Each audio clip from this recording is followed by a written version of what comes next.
The night is quiet, and a story awaits. Before we begin, please like, subscribe, and turn on the bell so the night always finds you. You first saw the red lantern from the cracked window of your grandmother's old courtyard house. It was swaying gently as if someone was holding it just outside the edge of your vision. But when you leaned out, there was no one, only the courtyard, bathed in moonlight and silence, and the steady creak of wood cooling after a hot day you hadn't visited the village in over a decade. Life in the city had been too loud, too fast, and too full. But after losing your job and breaking up with your fiancé within the same month, you needed quiet. When your grandmother called, her voice a raspy whisper, asking you to come and help her with something important, you didn't hesitate. The house was just as you remembered.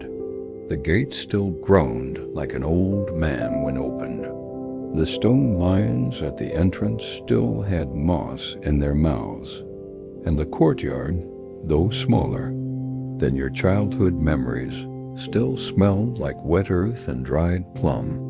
Your grandmother looked older, of course, bent more than before, her silver hair now like thin mist.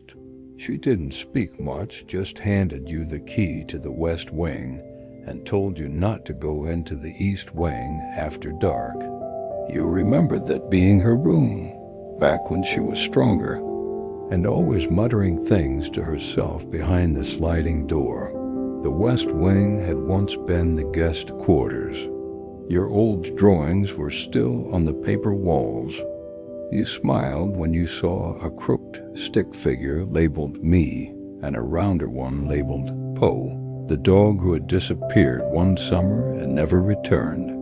That night, unable to sleep, you wandered into the courtyard. The wind was light, but the leaves on the old camphor tree didn't rustle. The red lantern appeared again, this time not through a window, but at the far end of the stone path. It hung from the eaves of the east wing, unmoving, despite the wind. You thought of calling out to your grandmother, but something stopped you. Instead, you stepped closer. The air smelled faintly of sandalwood, but older, richer, like something left behind in a closed box for years. The east wing's door was shut. A small paper talisman, yellowed and frayed, was pasted across the frame. You remembered those from when you were little. Your grandmother used to paste them on doors during festivals, muttering incantations and warnings in dialect too thick for you to follow. You reached out almost in a trance, your fingers brushing the lantern's tassel. It was cold, not just from the night air, but unnaturally so, like touching something kept in ice. Then you heard it, a soft whisper, right next to your ear. Do you still remember me? You turned so fast your neck ached. No one, just the quiet courtyard, the shut door, the lantern now still. You backed away, heart thudding. But before you reached the west wing, your grandmother was already there, standing like a shadow in the doorway. I told you, she said softly, don't go near the east wing. You stammered, trying to explain what you'd seen. Her eyes narrowed. The lantern? It wasn't for you, not yet. She didn't explain, just turned back inside and shut her door behind her. You slept poorly, and when you woke the next morning, the lantern was gone. No trace of it on the eaves. No footprints in the dust. Later that day, you went into the village for groceries. The market was bustling, children playing by the tofu stall, an old man selling roasted chestnuts by the well.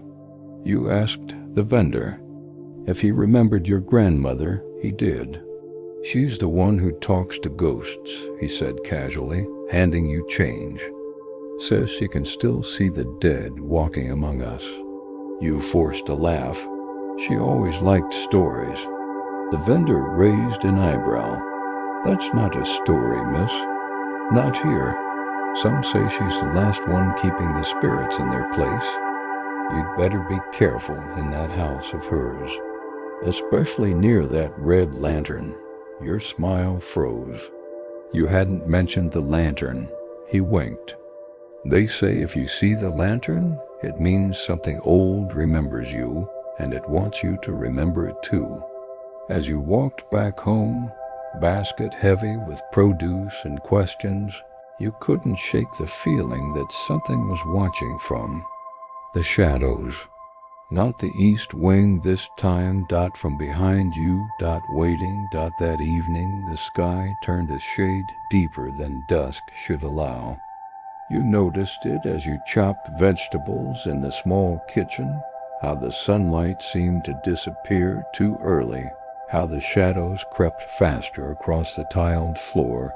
Your grandmother hadn't come out of her room all day. Her door remained shut. Her meals left untouched on the tray you placed outside. You knocked, softly at first, then harder, but only silence answered. So you ate alone in the west wing, listening to the wind rattle the bamboo chimes above the window.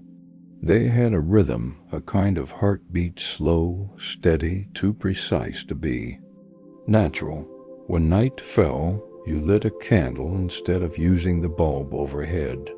The electricity in the house flickered unpredictably, and the soft glow felt safer, older, like it could keep things away that modern light couldn't.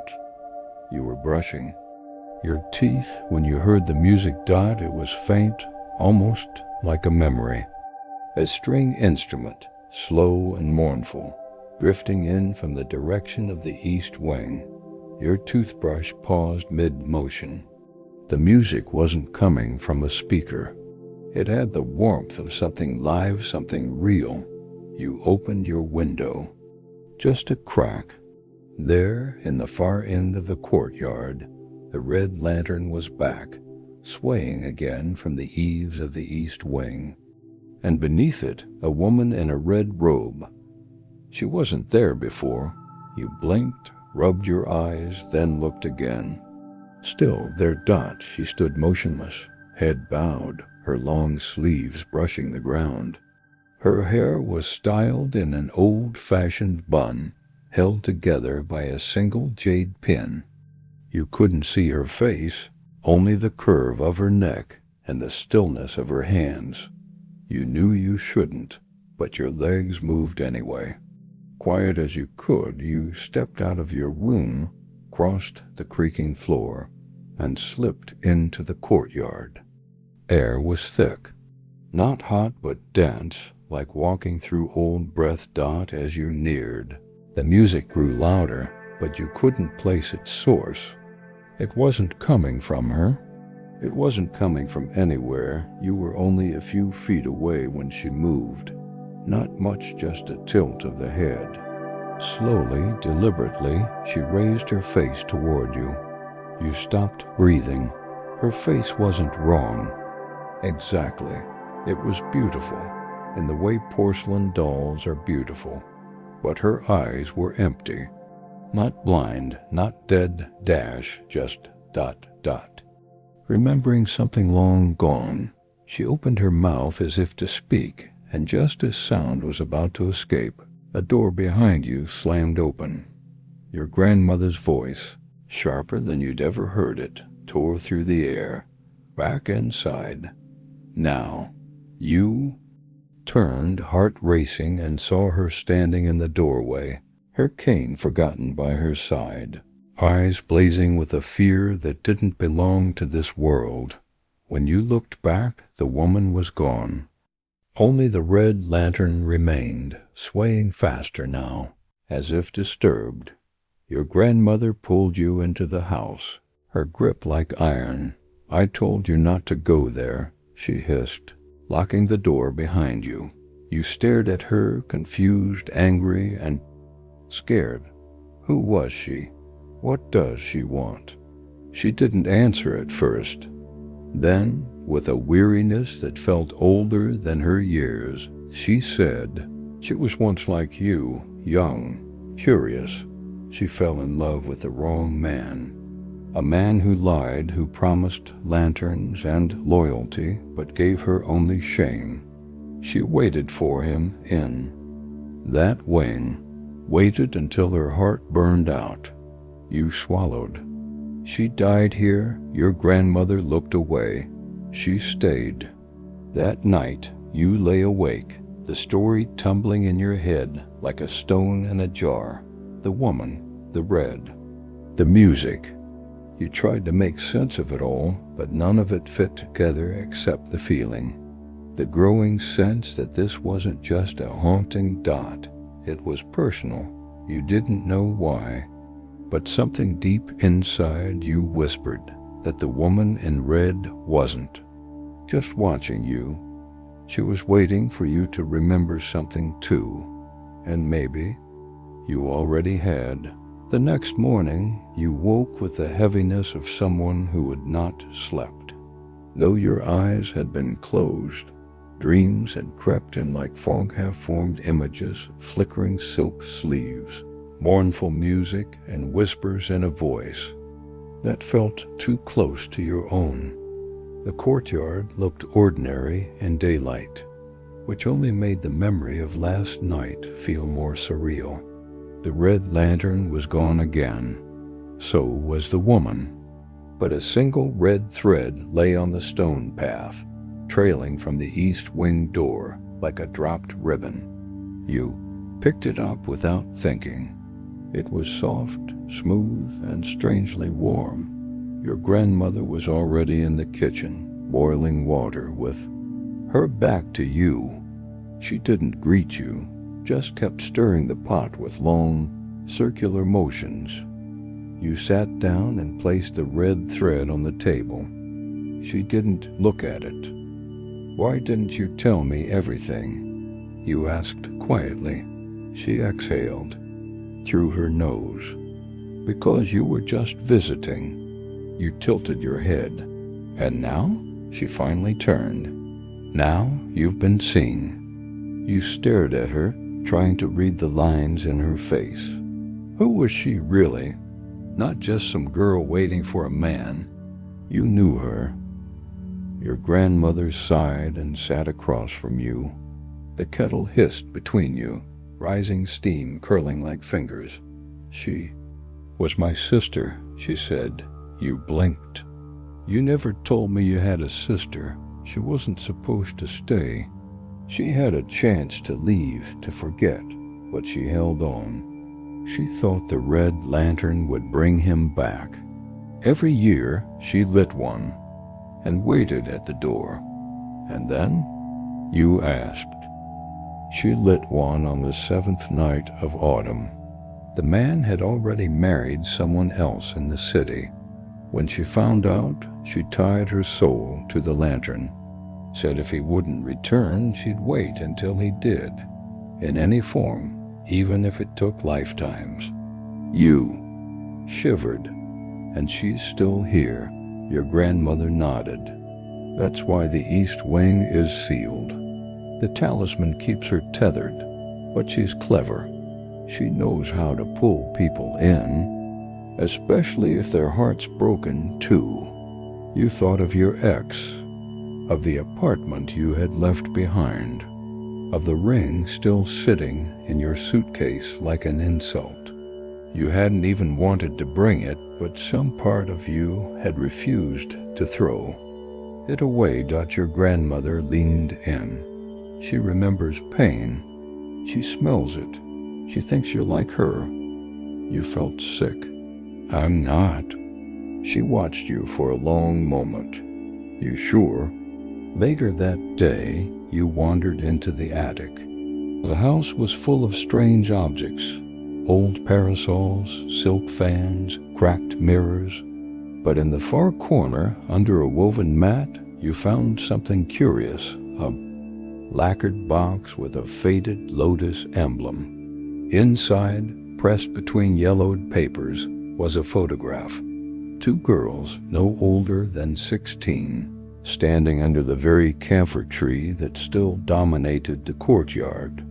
One was your grandmother, the other, you knew before reading the name scrawled on the back. Zumag.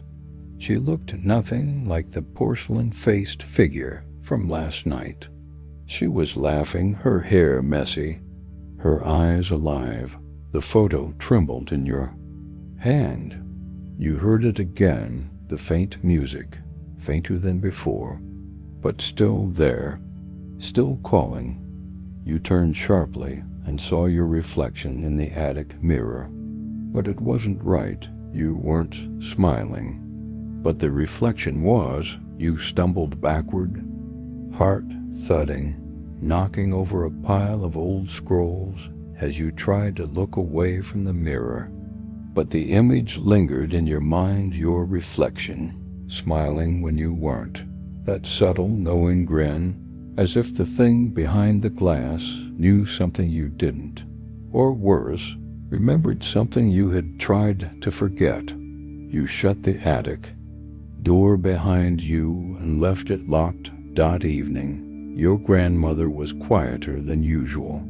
She served you hot mung bean soup, the kind you used to love as a child, but her hands trembled as she set the bowl down. You wanted to tell her about the mirror, the photo, and the music that now seemed to echo inside your own breath. But when you looked into her face, all you saw was worry carved deep into the lines around her eyes. I found her picture, you said softly. She didn't ask which one. She just nodded, and for a moment she looked like a girl again, just a girl who had once lost her sister to something she couldn't stop. She always wanted to dance, your grandmother murmured. Used to sneak into the opera house in town, watch the women in red perform with their sleeves flowing like water. You imagined her shumai spinning under the camphor tree, red silk sleeves catching sunlight, so full of life, so different from the silent figure in the night. What happened to the man? You asked. Your grandmother hesitated. He was rich. His family owned land near the river. He promised her love, but never gave her a name. When she became pregnant, he disappeared. A chill ran down your spine. She lost the child. Locked herself in the east wing. That's where she began lighting the lanterns. You felt a strange pull toward that wing again. A thread, invisible but constant, tugging at the center of your chest. That night, when your grandmother finally went to bed, you stood by the window again, watching for the red glow. And there it was, not swaying this time, steady, burning. The woman was back too. But this time, she wasn't alone. There was someone kneeling before her. A man. His head was bowed, his back arched in a position of apology or worship. You couldn't see his face, only the dark silhouette trembling in the lantern's glow. You leaned closer, pressing your forehead to the cold glass. The woman slowly raised her hand and touched the man's head, and just as quickly he collapsed folded into himself like paper, vanishing into a black mist that curled upward and disappeared into the flame. You gasped, and then she turned to you. Not just her head, her entire body twisted toward your window, her hand still outstretched, but now reaching for you. The music surged. This time you recognized the instrument. It was a pipa. Your mother used to play one when you were little, back before she left your father. You remembered lying on the floor, listening to those melancholy notes drifting through the apartment while pretending you were asleep. The lantern flickered. A sound escaped your lips, not a scream, not a whisper, just a breath caught between belief and denial, and then she was gone. The courtyard empty once more. You ran to your grandmother's room. She was awake, sitting upright on her mat as if waiting. She showed me someone, you said. A man. He bowed to her. She took something from him. Your grandmother closed her eyes. She's collecting. Collecting what? Debts. She whispered, Dot. You frowned. But I don't owe her anything. She opened her eyes and looked straight at you. Are you sure? Your chest tightened. That night, sleep finally came, but it brought no peace. In your dream, you were wearing red, walking barefoot down the stone path. People whispered your name, but you didn't turn.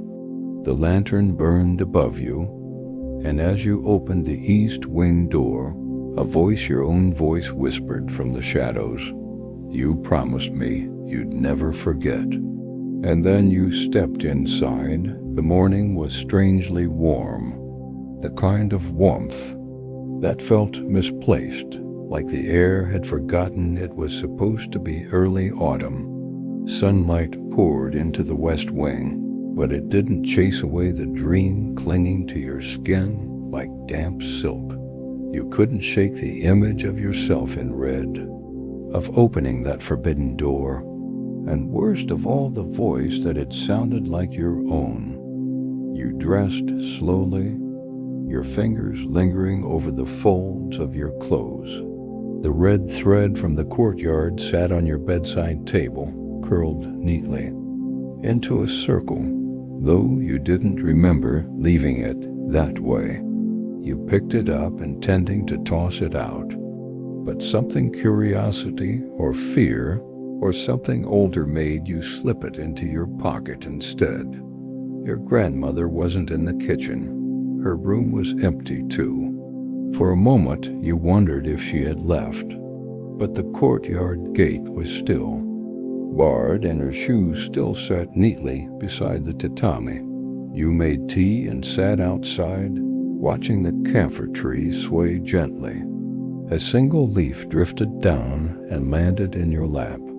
You turned it over absently, and that's when you noticed it, the red ink. 2 characters, brushed lightly into the leaf's surface, returned to you. Your breath caught. The leaf fluttered from your hand.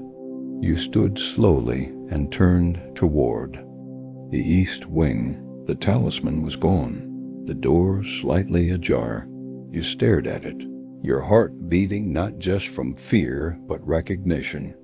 Something in you knew this was the moment, the threshold you had crossed already in dreams. The silence pulled you forward. You didn't knock. You didn't speak. You stepped inside. The air was thick and sweet, heavy with sandalwood and something older like dried petals and forgotten letters. The walls were lined with silk drapes, faded and torn in places. A vanity stood in the corner, still holding combs, powders, and a small cracked mirror. Dot, in the center of the room, stood the red lantern, not hanging but resting on a low table, its flame flickering softly. Around it were scattered items, a silk ribbon, a dried plum, and a small jade ring. Your eyes fell on the ring. You reached for it, and that's when the curtain behind you moved. You froze, not from cold, but from the sudden certainty that someone was watching. You turned slowly, and there she was, Zoom-eyed Dot, not the ghostly figure from before, not the distant memory in a photograph. She looked almost human now, almost alive. Her cheeks, we fool her. Her eyes no longer hollow, but filled with something like hope. Her red robe shimmered as she took a step toward you. You couldn't move. She lifted her hand and pointed to the ring. You gave it to him, she said softly, but he gave it to another. You opened your mouth, but no words came. He said the same things to both of us, she continued, stepping closer. He promised forever, then disappeared. Left me with nothing, not even a name. You felt. Your knees weaken. Sumai's gaze softened. You know the pain. You carried it here. The red thread in your pocket pulsed with warmth. She reached out, not to harm you, but to offer something. In her palm sat a second thread, identical to yours, but with a knot in the center. If you take this, she whispered, you can forget him. You'll never remember the ache, the betrayal. It'll be as if he never existed. Your mouth was dry. The offer shimmered like a dream. No more sleepless nights, no more bitterness lodged in your heart, but another part of you, the part that still held that pain like a buried root, spoke first. I don't want to forget, you said, your voice barely audible. Sumai blinked. Why? Because if I forget, I'll lose the part of me that survived. She studied you for a long moment. Then she smiled, a real smile. Gentle, grateful. You've learned what I never did, she said. The thread in her hand vanished. The lantern's flame grew bright, then slowly dimmed, until it flickered out completely, and Sumai faded with it. Her form dissolved into a shimmer of red dust, caught in a wind that hadn't been there a moment before. You stood alone in the room. No sadness, no fear, just a quiet fullness, as if something broken had finally been released. You turned and walked out of the east wing, past the camphor tree, past the forgotten shadows, and when you looked back, the door had closed itself. That day, everything felt different. The house no longer sighed with its usual heaviness.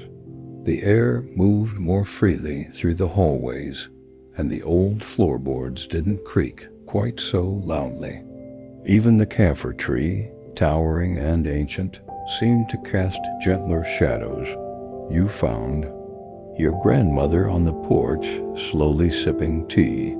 She didn't ask where you'd been, didn't ask what you'd seen, but as you sat beside her, she gave a small nod, almost imperceptible, like she already knew. She let go, you said quietly.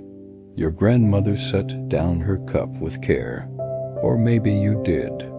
You sat in silence for a while, watching two sparrows flit between the roof tiles. A thought came to you, then, not sharp or painful, but clear. You hadn't cried when your engagement ended. You hadn't even packed your ex's things right away. But now, sitting in this courtyard, you realized what had hurt the most wasn't the betrayal, it was how easily you'd allowed yourself to believe that someone else's love defined your worth. Sumai had waited decades for an apology that never came, and in her waiting she had become something else. A memory bound to a flame, but you were still alive, still able to choose what stayed and what left. That evening, you returned to the attic. The lacquered box was where you left it. You took out the photograph again and placed it on the windowsill, letting the fading sunlight wash over it. Then, carefully, you placed your ex's ring next to it. It wasn't an offering. It was a farewell. You didn't need it anymore. You cleaned the east wing with slow, steady hands, swept the dust, folded the linens, opened the windows wide. The room no longer felt haunted. It felt quiet, lived in, like a chapter that had finally ended. In a drawer, you found a bundle of old letters, Sumai's handwriting elegant, slanted. You didn't read them. Not then. You just tied them with a fresh ribbon and placed them inside the box with the photo. Her story belonged to her. That night there was no lantern in the courtyard, just stars, scattered like blessings across the sky. You sat under the camphor tree, warm tea in hand, and listened to the wind rustling through the leaves. For the first time since arriving, you felt no need to look over your shoulder. Your grandmother joined you, wrapped in a shawl. She was always the one who danced first, she said suddenly. Even when the music hadn't started, you smiled. Do you think she found peace? You asked. She found memory, your grandmother replied. That's sometimes the same thing. The next morning you began packing your things. There was no urgency, but you knew your time in the house had reached its natural end. You took only what you needed: your clothes, your notebook, and the red thread, now tied in a small knot of your own. The rest you left behind. The village seemed brighter on your last walk through it. Even the vendor at the tofu stall gave you a knowing nod, as if he could sense something had shifted. Going back to the city? He asked. You nodded. Good, he said. But don't forget the house, or the girl who waited. I won't, you promised. When you reached the gate, one last time you turned around and looked at the house, the camphor tree, the rooftop where birds still danced. You whispered a quiet thank you, though you didn't know who it was meant for. Zumai, your grandmother, or perhaps the version of yourself that had come here full of sorrow and silence. You walked away lighter than you'd arrived, and behind you, just as the wind picked up, a single red petal drifted gently to the ground. The journey back to the city was slower than you expected. The bus rattled along winding roads that seemed to hold on to the countryside scent, a mixture of earth and something faintly floral. With every mile, the weight on your chest lifted, but the memories remained, like shadows playing behind your eyelids. At home, the apartment felt smaller, quieter than before. You unpacked carefully, setting the red thread beside your bed, like a talisman against the loneliness that had once seemed so vast. It was a reminder you had survived waiting, loss, and silence. Days passed, and you found yourself drawn to the music you'd heard in the courtyard, the gentle plucking of a pipa. One evening, you sat by your window and played a recording from your phone, letting the notes flow through the quiet room. The melodies didn't bring sadness anymore, just a soft peace, like a lullaby meant for those who had carried secrets too long. You started to write again, something you hadn't done since childhood. Short stories and poems, memories woven with dreams. You imagined Zumai dancing beneath the camphor tree, her red sleeves swirling like water, free at last. One night, the phone rang. It was your grandmother. Her voice was lighter, warmer than when you left. I've been thinking, she said. Maybe it's time the house stopped holding on to the past. You smiled, understanding more than she said. We should visit soon, she added, together. You agreed, but deep down, you knew the house had already changed. Not because you left, but because you came. Because sometimes the shadows behind the red lantern don't haunt you. They remind you who you are. You felt it then, a quiet certainty that whatever came next, you were ready. Not because the past was gone, but because you had made peace with it. And the night was quiet once more. The days grew shorter as autumn deepened, and you found comfort in the rhythms of the city's slower evenings. The distant hum of traffic mixed with the soft clinking of teacups in quiet cafes where you sometimes sat to write. But even amid the bustle, your mind often wandered back to the village, the house. The camphor tree and the woman in red. One afternoon, as you sorted through old letters your grandmother had sent, you noticed a folded piece of parchment you hadn't opened before. The handwriting was delicate, with a careful slant, and the paper smelled faintly of sandalwood. You unfolded it carefully. It was a poem written in your grandmother's steady hand, in shadows cast by lantern light. The past and present softly unite. Hearts that wait, though torn apart, find their peace within the heart. Reading the words, a gentle warmth spread through you. It was a message of promise, perhaps that even the most tangled memories could untangle with time and care. That evening you sat by your window, the red thread tied loosely around your wrist. Outside, the city lights flickered like stars caught in a web. You imagined Zume dancing among them, no longer bound to the courtyard or the lantern's flame, free to weave her own story beyond the shadows. The pipa music played softly in the background, each note a whisper of healing and hope. And as you closed your eyes, you realized that sometimes the greatest journeys are those that lead us back to ourselves. Weeks passed, and the days blurred into a comforting routine. You found solace in simple moments, morning sunlight filtering through the curtains, the steady rhythm of your pen against paper, the quiet strength in your grandmother's occasional phone calls. One evening, a surprise came in the mail, a small, carefully wrapped package from the village. Inside was a delicate red lantern, much like the one you had seen swaying in the courtyard, but smaller and made for a windowsill. A note accompanied it, written in your grandmother's familiar hand.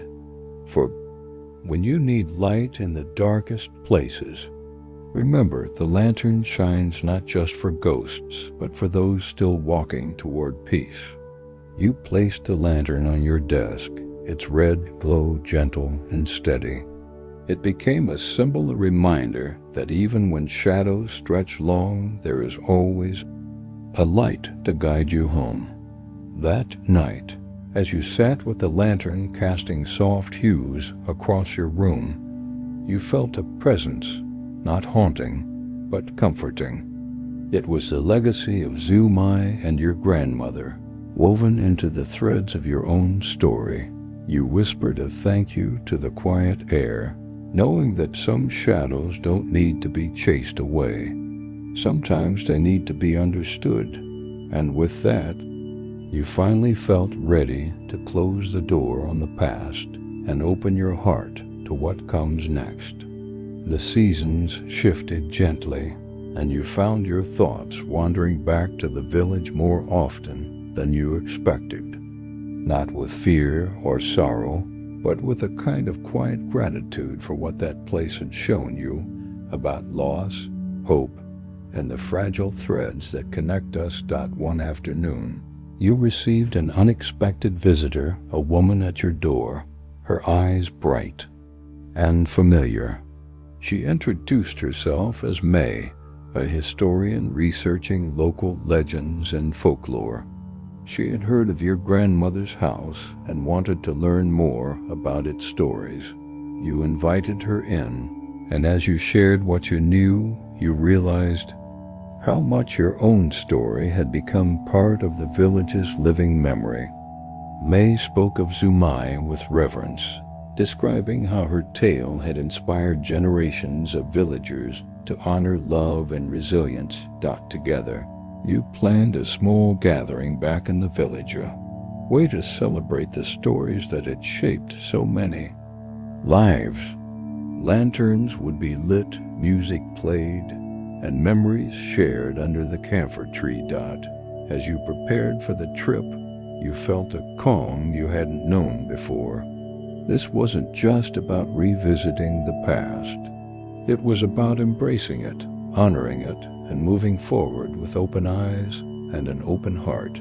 The red thread around your wrist felt warm, a reminder that some connections, no matter how fragile, can endure time and distance.